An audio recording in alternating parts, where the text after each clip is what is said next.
Olá, sejam todos muito bem-vindos ao nosso canal, o canal Luzes da Nova Era. E já peço o favor, por favor, deixe o seu like, se inscreva no canal, compartilhe e nos ajude a levar esta mensagem ao maior número de pessoas possível. Hoje, especialmente, estamos no nosso programa especial. Eu sou Altanoir Oliveira. Eu sou Valéria Flores. E hoje estamos com o nosso querido médium, dirigente espiritual, escritor, um grande amigo, Gino Deledoni. Olá, é um prazer mais uma vez estarmos aqui, trocando ideias, falando um pouco de mim, do livro que estamos divulgando. Sim, porque eu falei que é um dia muito especial para nós, que hoje vamos falar da vida desse nosso querido amigo, que nós já tivemos a primeira parte e agora vamos dar continuidade à sua vida, à sua história, né, à sua batalha espiritual. Então vamos deixar por conta do nosso querido amigo, seguindo, né, a sua história, seu decorrer da sua história, onde ele, no primeiro capítulo, nos deixou mais ou menos quando iria iniciar a sua vida de médium, o seu trabalho espiritual. Por favor, Gino, por favor. É uma longa história, longa. Como eu disse, você mesmo mencionou na vez anterior que eu comecei meu trabalho espiritual de livre, espancada à vontade. Bem mais espancada do que livre, né? Então foi um momento que dúvidas, porque eu não tinha um referencial. Alguém dizia, de acordo com a orientação filosófica, religiosa, a pessoa tinha uma opinião, né? Uns diziam, não, você está frequentando movimentos espiritualistas, você tem que ser um canal de você mesmo, se você receber espíritos, você vai ficar louco. Conversava com os espíritas, não, você é médium. Você tem que receber os espíritos, é sua missão. Se você não receber os espíritos, você vai ficar louco. Tá bom, se eu receber espírito, eu fico louco. Se eu não receber espírito, eu fico louco. O que eu faço? Né? O que eu faço? Aí eu resolvi, falei, eu não vou mais falar com as pessoas, porque elas vão dar a opinião delas, o que elas acham que é o certo. Eu vou procurar um terapeuta. A pior coisa que eu fiz na minha vida. Chegamos lá, eu fui fazer a terapia. É um ambiente assim meio oriental, com tapetes, almofadas, música suave, incenso, tudo muito bonitinho. O terapeuta sentou-se em posição de lótus, eu me ajeitei na almofada. Assim que eu sentei, que nos acomodamos, começaram a chegar os espíritos e rodear o terapeuta. Um chegou perto, puxou o cabelinho dele, o outro deu uma cutucadazinha, e ele, coitado, começou a coçar a cabeça e mexer os braços, começou a ficar incomodado, né? Com todos aqueles espíritos ali. Eles olhavam para mim e sorriam. Não eram maus, sorriam da situação. Aí ele, muito profissionalmente, tentando se manter, disse, qual é o seu problema?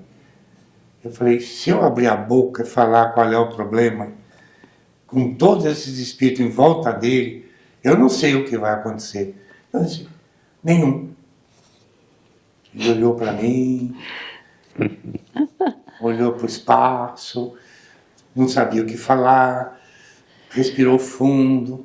Eu disse, é normal, primeiro contato, é assim mesmo, a pessoa tem certas limitações. Numa próxima sessão, quem sabe você se abre mais, eu vou poder ajudá-lo, orientá-lo. Eu mudo, assim, meio chocado, né? Estava ali diante de um terapeuta que talvez pudesse me ajudar e talvez não tivesse condições. Ele se segurou um pouco para dar o horário, né?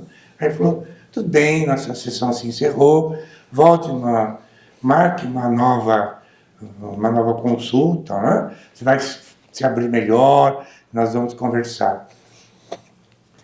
Eu tinha acabado, estava chegando em São Paulo, meu salário era apertadíssimo, aquela consulta me custou dias de aperto, né? Não é terapeuta, não é pessoas religiosas, eu não sei o que eu faço. Antes de dormir eu rezei.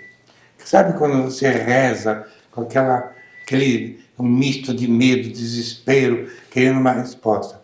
Eu disse, Deus, eu não sei o que fazer. Uns falam uma coisa, outros falam outra, e eu estou perdido. Me orienta. Me orienta, é aquilo que for a sua vontade, eu vou cumprir. Na verdade, eu classifico como sonho, mas na verdade foi um desdobramento, né? É normal o desdobramento com o sono, né? Quando você dorme, você se desdobra.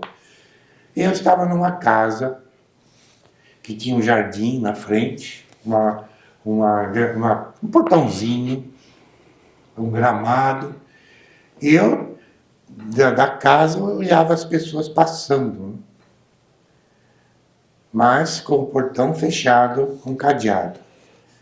Aí, nessa experiência, eu estava deitado na cama e de repente eu percebi, assim, a casa era conjugada e estava vazia a casa ao lado. Aí eu comecei a perceber que entravam pessoas na casa vazia e entravam por uma porta que saía dentro do meu guarda-roupa e entravam no meu quarto. Eu falei, mas estranho, eu tranco a porta da frente com cadeado, o portão com cadeado, eles estão entrando pelos fundos. Eu acordei. Quando eu acordei, eu escutei, é isso que está acontecendo com você. Você está fechando as portas para os amigos espirituais. Os que não são da luz estão tendo acesso, porque seus canais estão abertos. É hora de você aceitar. Bem, pensei, mas ainda estava relutante. Continuo? Continua, a história Mas está maravilhosa. tá muito boa mesmo. Era uma fase de adolescência, você tinha uma idade mais adulta. Eu estava com 32 anos, uma idade que dizem que é meio sintomática, né? Eu trabalhava numa empresa lá na Angélica, e eu saí do trabalho, porque eu comecei a receber muita pressão para trabalhar, né? A mediunidade estava aflorada, eu via espíritos, acontecia um monte de incidentes. Eu saí da empresa às 18 horas e fui atravessar a Avenida Angélica.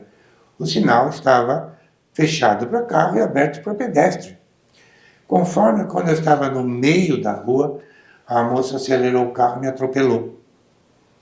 E nessa mesma hora, tinha uma moça que trabalhava lá na empresa que eu trabalhava, ela incorporou um caboclo e disse, vai lá, o Gino foi atropelado, ele está indo para o Hospital Samaritanos.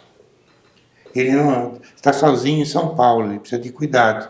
Pode dizer que fomos nós. Foram lá para o Hospital Samaritanos para ver se era verdade. Eu estava realmente internado, né? Tinha sido atropelado.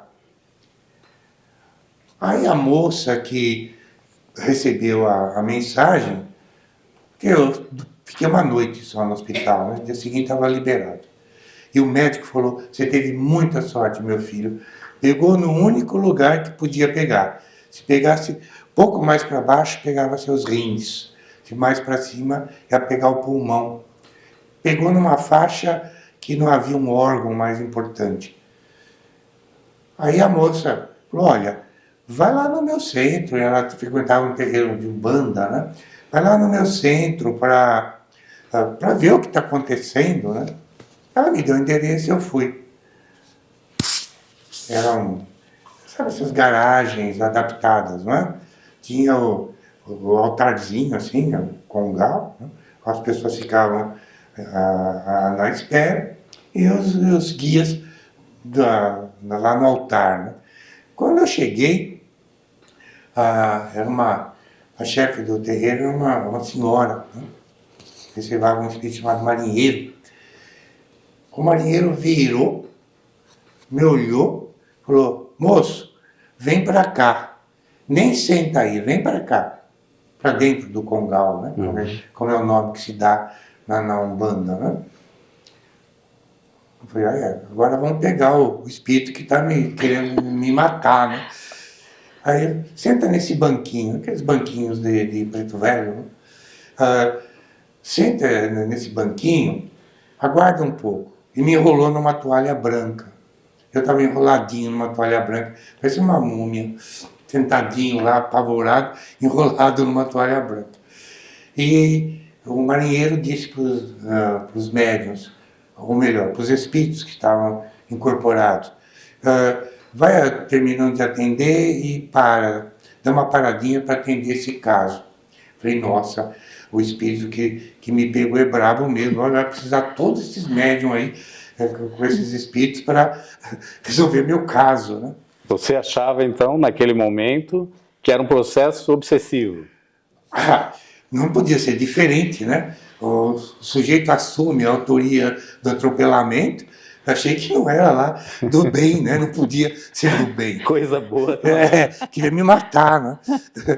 Aí, quando terminou, eles foram terminando de atender o público, pararam, ficaram esperando. Formaram uma roda ao meu redor, eu feliz. Agora eles pegam o homem, né?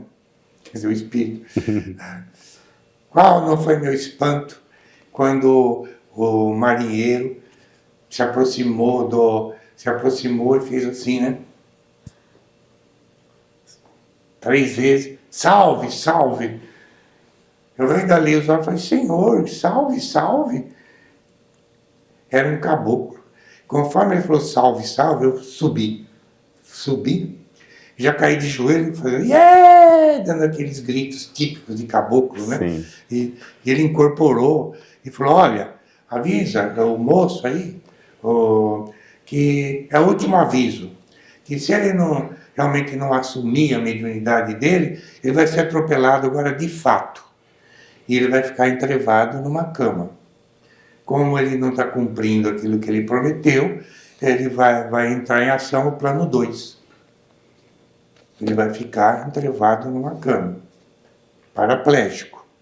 Fala para ele que nós não vamos, estamos há anos insistindo para que ele assuma a mediunidade dele. E ele está relutante, e pelo jeito os anos passam, e ele continua na dúvida. E o susto foi suficiente, Gino?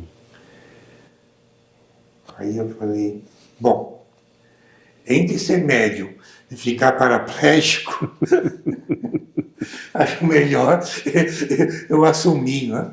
E assim foi, eu comecei na Umbanda, meu trabalho realmente na Umbanda.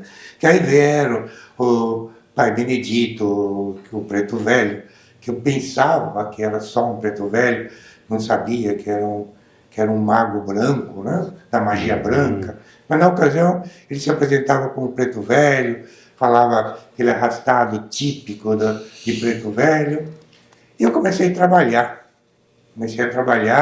Aí veio o caboclo, o Preto Velho, o baiano. Começou a chegar todas as linhas, né? Eu tinha 7 linhas. E aí foi bom. Pelo jeito, um dia eu vou virar pai de santo, né? Em que momento, Gino, você descobriu, que a gente já conversou sobre o assunto, que estava na sua programação kármica a abertura de casas espíritas? Na realidade, eu não sabia. Eu comecei a trabalhar na Umbanda durante um tempo. Depois, eu me afastei.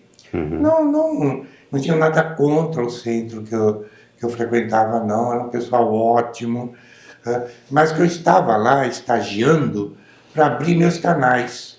Que a Umbanda abriria meus canais, tanto que eu tinha as 7 linhas da Umbanda, não? E foi uma abertura de canal para eu começar a minha verdadeira missão, que não era aquela, não? Eu comecei a frequentar a Seara Bendita, depois de um tempo que eu fiquei parado, né? Abandonei lá o terreiro e não procurei outro local. Estava insistindo ainda, resistente, sabe? Resistente. Muito resistente. Aí eu fui na Seara Bendita, comecei a fazer um curso de médiuns. Foi aí que eu comecei a entender o processo. Primeira coisa que eu fiz, quando eu cheguei lá, já fui para um tratamento de desobsessão, né? Porque como eu abandonei o trabalho espiritual, tinha aberto os canais, os espíritos obsessores estavam tomando conta, né? E a Seara Bendita é mesa branca? Como que é? Sim, sim. Essa mesa branca kardecista. É, kardecista. Entendi. E eu fui para a desobsessão. Foi muito engraçado. Era uma sala grande, comprida, e lá no fundo tinha 7 ou 8 médiuns sentados em umas cadeiras, nos bancos, e tinha um banquinho no meio. Eu entrei, dei 2 passos em direção àquela roda lá, dei meia volta para ameaçar voltar para trás, voltar. O senhor que estava na porta disse: onde o senhor vai? Eu falei: não, eu volto depois. Eu falei: não, senhor, o senhor vai tomar passe. E eu queria escapar, mas ele não. Ele que ele entendeu a situação, né? Não permitiu. Eu fui, né? Fui sentar. Quando eu sentei na cadeira, eu escutei nitidamente: preste bem atenção como você entrou aqui, e como você vai sair daqui. Porque futuramente você vai sentar nessas cadeiras e fazer a mesma coisa. Aí me deram um passe. Foi muito estranho. Eu tinha um casaco de couro vermelho, muito bonito. E quando eu saí do passe, que eu já estava na rua, não, minto, assim que eu saí de lá, já fui na livraria comprar livros. Já comprei os 3 livros do Pentateuco, meus livros do Kardec, que eu queria entender o processo. Que eu saí de lá muito bem, calmo, tranquilo, parece que eu tinha tomado um banho, né? Aí quando eu estava na rua, eu falei: nossa, eu esqueci meu casaco de couro lá no centro, né, na Seara, porque eu não estou sentindo o peso do casaco, né? Voltei, fui lá na sala onde eu tomei passe, passei na livraria, procurando o meu casaco de couro, né? Quando eu cheguei em casa, o casaco estava no guarda-roupa. Ou seja, eu estava tão pesado que quando eu tomei o passe, a sensação que tinha é que eu tinha tirado um casaco de cima das minhas costas. O tamanho era o peso, né? E a partir daí, então... Seria um minutinho. Perdão. Seria as energias que estavam com você? Os obsessores, Os energia, o peso, tudo, né? Porque o meu campo mediúnico, de acordo com o sonho, né, estava aberto, completamente aberto. Aquele simbolismo do entrar no guarda-roupa, aquelas roupas eram o meu corpo, né? O simbolismo era esse. Estão entrando no seu corpo a hora que bem entendem, né? Você não dá abertura para os espíritos de luz, do bem, você está dando abertura para os espíritos que não têm escrúpulos, né? E que não respeitam o teu livre-arbítrio. Nós respeitamos, né? Sim, é verdade. E a partir daí, então, você começou a estudar, começou a se desenvolver? Sim, foi feito um curso, né? Fiz um curso, aí que eu fui entender realmente o processo mediúnico, os sintomas pré-mediúnicos, porque eu tinha todos aqueles sintomas pré-mediúnicos, né? Insônia, acordava à noite apavorado, medo, os sintomas, aquelas doenças que andam, né? Uma hora doía uma parte do corpo, outra hora doía a outra, aquela loucura total, né? Aí eu comecei a realmente entender todo o processo, os sintomas pré-mediúnicos, a mediunidade como canal para o bem, a serviço do próximo. Aí eu me interessei realmente pelo assunto. E aí começou uma longa jornada. Perfeito. Então hoje nós tivemos um pouco mais da vida do nosso querido Gino Deledoni. A gente espera que isso sirva para muitos médiuns que estão passando pelo mesmo processo, possam se decidir ao trabalho espiritual de uma vez por todas, para vocês verem quanto é importante, né, esse santo trabalho, né, da mediunidade, de auxiliar a todos. E isso é muito bom. Por hoje nós estamos encerrando, mas continuaremos em breve. Gostaria de agradecer, Gino, por mais essa parte da sua vida, e com certeza teremos mais Gino Deledoni, sua trajetória. Muitas histórias, episódio. né? Muitas histórias. Eu que agradeço muito a oportunidade de falar um pouco de mim também, né? As minhas peripécias como médium. E hoje, graças a Deus, estou equilibrado, né? Sim, com certeza Ao teremos. longo da jornada. Teremos ainda alguns episódios contando a vida e a trajetória desse querido amigo, médium, dirigente espiritual. Obrigado por nos assistirem e até uma próxima oportunidade. Até breve.